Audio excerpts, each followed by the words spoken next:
नमस्ते माननीय प्रधानमंत्री जी।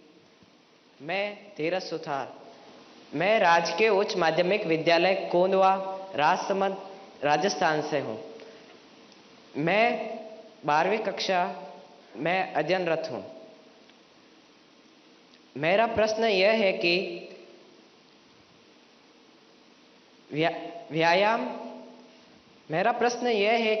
व्यायाम के साथ साथ पढ़ाई को कैसे मैनेज करें, क्योंकि शारीरिक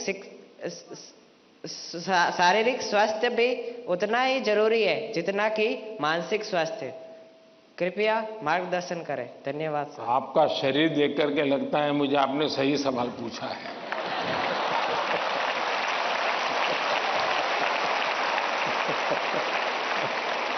और आपकी ये चिंता भी सही होगी।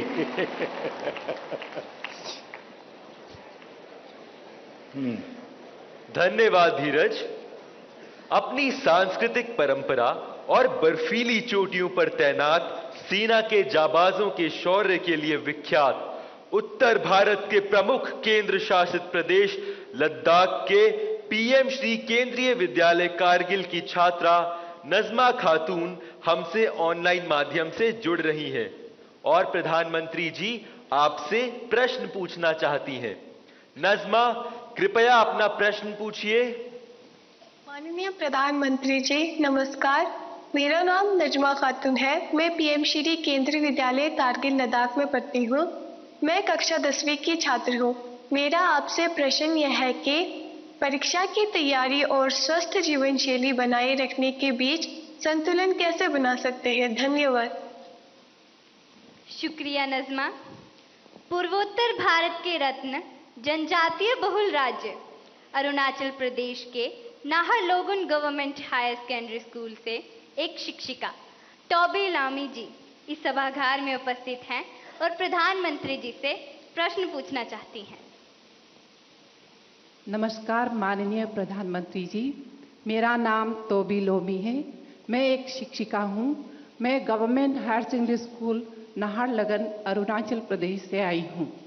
मेरा प्रश्न है, विद्यार्थी खेल कूद नहीं बल्कि पढ़ाई में मुख्य रूप से क्या और कैसे ध्यान केंद्रित कर सकते हैं? कृपया मार्गदर्शन करें। धन्यवाद सर। धन्यवाद मैम।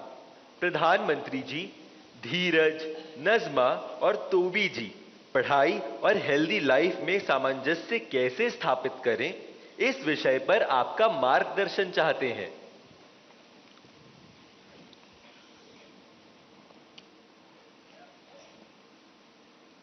आप में से बहुत सारे स्टूडेंट्स मोबाइल फोन का उपयोग करते होंगे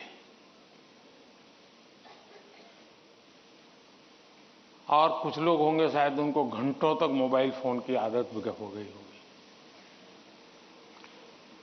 लेकिन क्या कभी ऐसा विचार आया मन में कि नहीं मैं रिचार्जिंग में फोन रखूंगा तो मेरा मोबाइल का उपयोग कम हो जाएगा, इसलिए रिचार्जिंग नहीं करूंगा।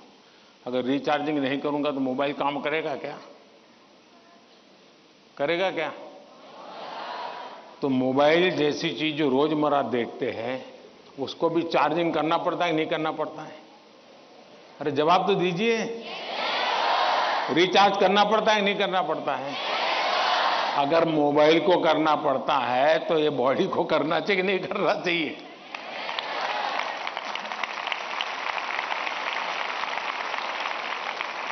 जैसे मोबाइल फोन में चार्जिंग ये मोबाइल की रिक्वायरमेंट है, वैसे हमारा शरीर का भी चार्जिंग ये शरीर की रिक्वायरमेंट है। आप ऐसा सोचो कि नहीं पढ़ना है तो बस विंडो बंद, पढ़ाई बाकी सब बंद, ऐसा कभी नहीं हो सकता है। जीवन ऐसे नहीं जी सकते हैं और इसलिए जीवन को थोड़ा संतुलित बनाना पड़ता है। कुछ लोग होते हैं खेलते ही रहते हैं, वो भी एक संकट होता है। लेकिन जब आपको एग्जाम देनी हो, क्योंकि लौकिक लाइफ जीवन में इन चीजों का अपना महत्व है, इसको टाल नहीं सकते। लेकिन अगर हम स्वस्थ ही नहीं रहेंगे, अगर हम अपने शरीर में वो सामर्थ्य ही नहीं होगा, तो हो सकता है कि 3 घंटे एग्जाम में बैठने का सामर्थ्य खो देंगे, फिर 5 मिनट ऐसे ही करके बैठा रहना पड़ेगा। और इसलिए स्वस्थ शरीर स्वस्थ मन के लिए भी बहुत जरूरी है।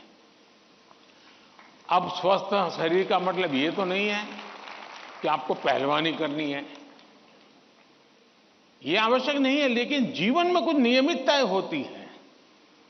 अब आप कभी सोचिए कितना समय है जिसमें आप खुले आसमान के नीचे सनलाइट में बिताए हो। अगर आप चलो पढ़ना भी है तो किताब लेकर के सनलाइट में बैठो ना भाई थोड़ी देर। कभी कभी बॉडी को रिचार्ज करने में सनलाइट भी बहुत जरूरी होता है।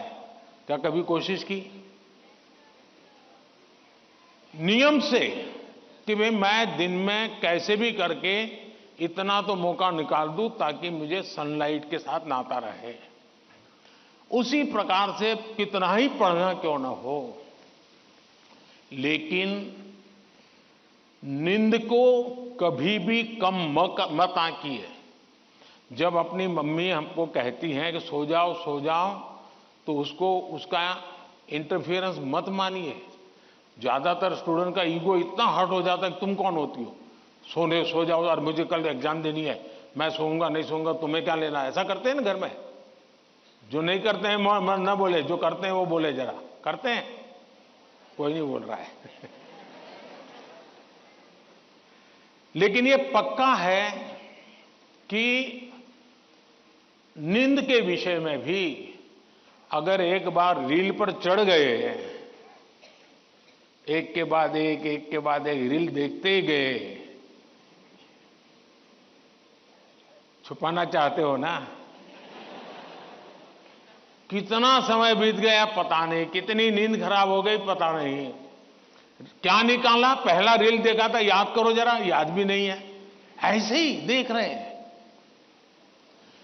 ऐसे हम नींद को बहुत कम आंकते हैं। आज आधुनिक हेल्थ साइंस जो है वो नींद को बहुत तवज्जो देता है। आप आवश्यक नींद लेते हैं कि नहीं लेते हैं, वो आपके स्वास्थ्य पर बहुत बड़ा महत्वपूर्ण है। आपको उस पर ध्यान केंद्रित करना चाहिए। इसका मतलब ये भी नहीं कि बस एग्जाम तो आती रहेगी। मोदी जी को मिला था, उसने कहा है सो जाओ। अभी यहां आर्टिस्टिक बोर्ड बनाओ और घर में घुसते ही लिखो सो जाओ, मम्मी पापा को दिखा दो सो जाओ। ऐसा तो नहीं करेंगे ना। कम नींद स्वास्थ्य के लिए अनुचित है। कुछ अपवाद लोग होते हैं जिनको उन्होंने अपने एक ऐसे स्टेज पर बॉडी को ले गए हैं, उनको शायद उससे बाहर होंगे। सामान्य मानवीय के जीवन के लिए अनुचित है। आप कोशिश कीजिए कि आपकी रिक्वायर जितनी भी नींद है वो आप पूरी लेते हैं, और ये भी देखिए कि साउंड स्लीप है कि नहीं। बहुत गहरी नींद होनी चाहिए। आप हैरान हो जाएंगे, ये जो टीचर बैठे हैं ना, बड़ी आयु के टीचर, ये सुनकर के जरूर चौंक जाएंगे। आज भी मैं इतना सारा मेरे पास काम है ना, आप लोगों जितना नहीं है।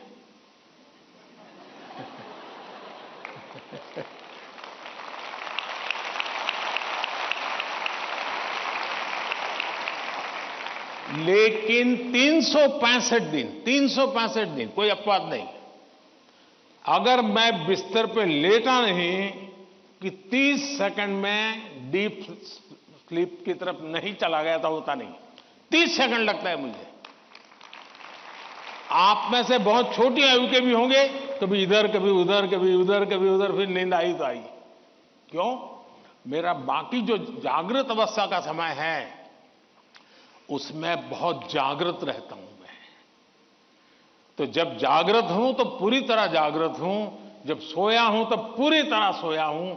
और वो बैलेंस, जो बड़ी आयु के लोग हो परेशान होते होंगे, हाँ यार हमें तो नींद ही नहीं आती, आधा घंटा तो ऐसे ही करवट बदलते रहते हैं, और ये आप अचीव कर सकते हैं। फिर एक विषय है न्यूट्रिशन, संतुलित आहार, और आप जिस उम्र में हैं उस उम्र में जिन चीजों की जरूरत है वो आपके आहार में है कि नहीं है। एक चीज पसंद है, बस खाते रहते हो, पेट भर जाता है, कभी मन भर जाता है, लेकिन शरीर की आवश्यकताएं पूरी नहीं करता है। 10th 12th का एक कालखंड ऐसा है जब आपके पास एग्जाम का वातावरण है, तो एक बार तय कीजिए कि मेरे शरीर को जितनी रिक्वायरमेंट है वो मैं लेता है। माँ बाप भी बच्चे को ऐसा ना करें, नहीं नहीं आज तो हलवा बनाया है, जरा ज्यादा खा ले। कभी माँ बाप को भी लगता है कि क्वांटिटी ज्यादा खिला दी तो बच्चा आज खुश है। जी नहीं, उसके शरीर, और इसके लिए कोई अमीरी गरीबी का मुद्दा नहीं है। जो उपलब्ध चीजें होती हैं उसी में से मिल जाता है जी, उसमें सारी चीजें रहती हैं। कम से कम खर्च वाली भी चीजें होती हैं जो हमारे न्यूट्रिशन को कैर कर सकती है। और इसलिए हमारे आहार में संतुलन, ये भी स्वास्थ्य के लिए उतना ही जरूरी है। और फिर एक्सरसाइज, हमने पहलवानी वाली एक्सरसाइज करे या ना करे अलग बात है, लेकिन फिटनेस के लिए एक्सरसाइज करना चाहिए। जैसे डेली टूथब्रश करते हैं ना, वैसे ही नो कॉम्प्रोमाइज एक्सरसाइज करनी चाहिए। मैंने कुछ बच्चे ऐसे देखे हैं, वो छत पे चले जाते हैं, किताब लेकर चलते हैं और पढ़ते रहते हैं, दोनों काम कर लेते हैं। कुछ गलत नहीं है, वो पढ़ता भी है और अपना धूप के अंदर चल भी लेता है, एक्सरसाइज भी हो जाती है। कोई न कोई ऐसा रास्ता निकालना चाहिए जिसमें आपकी फिजिकल एक्टिविटी होती रहती है। 5 minute 10 minute dedicated physical activity करनी ही चाहिए। ज्यादा कर सकते तो अच्छी बात है।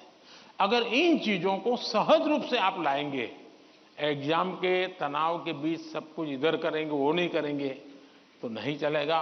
संतुलित करिए, आपको बहुत फायदा होगा। धन्यवाद।